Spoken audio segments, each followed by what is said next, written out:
Obadiah. The vision of Obadiah. Thus saith the Lord God concerning Edom.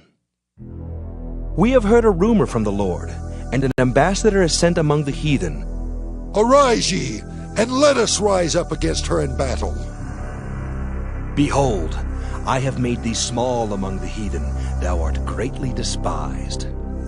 The pride of thine heart hath deceived thee. Thou that dwellest in the clefts of the rock, whose habitation is high, that saith in his heart, Who shall bring me down to the ground? Though thou exalt thyself as the eagle, and though thou set thy nest among the stars, thence will I bring thee down, saith the Lord. If thieves came to thee, if robbers by night, how art thou cut off? Would they not have stolen till they had enough?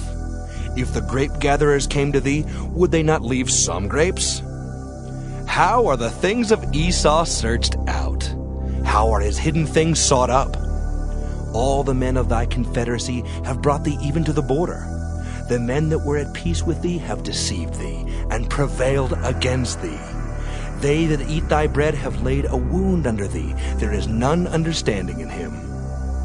Shall I not in that day, saith the Lord, even destroy the wise men out of Edom, and understanding out of the mount of Esau? And thy mighty men, O Teman, shall be dismayed to the end that every one of the mount of Esau may be cut off by slaughter. For thy violence against thy brother Jacob, shame shall cover thee, and thou shalt be cut off forever. In the day that thou stoodest on the other side, in the day that the strangers carried away captive his forces, and foreigners entered into his gates, and cast lots upon Jerusalem, even thou wast as one of them. But thou shouldest not have looked on the day of thy brother in the day that he became a stranger. Neither shouldest thou have rejoiced over the children of Judah in the day of their destruction. Neither shouldest thou have spoken proudly in the day of distress. Thou shouldest not have entered into the gate of my people in the day of their calamity. Yea, thou shouldest not have looked on their affliction in the day of their calamity, nor have laid hands on their substance in the day of their calamity.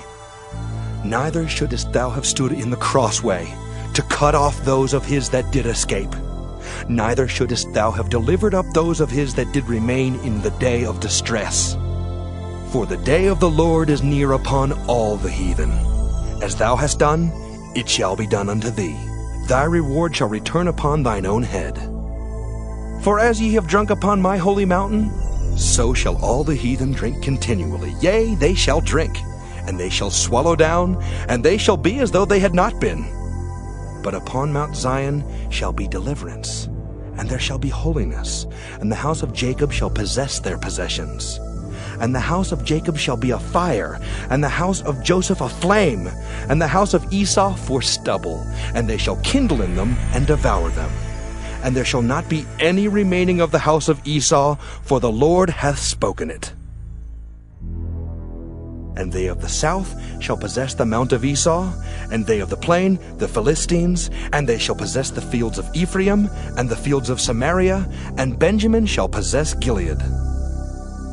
And the captivity of this host of the children of Israel shall possess that of the Canaanites, even unto Zarephath. And the captivity of Jerusalem, which is in Sepharid, shall possess the cities of the south. And saviors shall come up on Mount Zion to judge the mount of Esau, and the kingdom shall be the Lord's.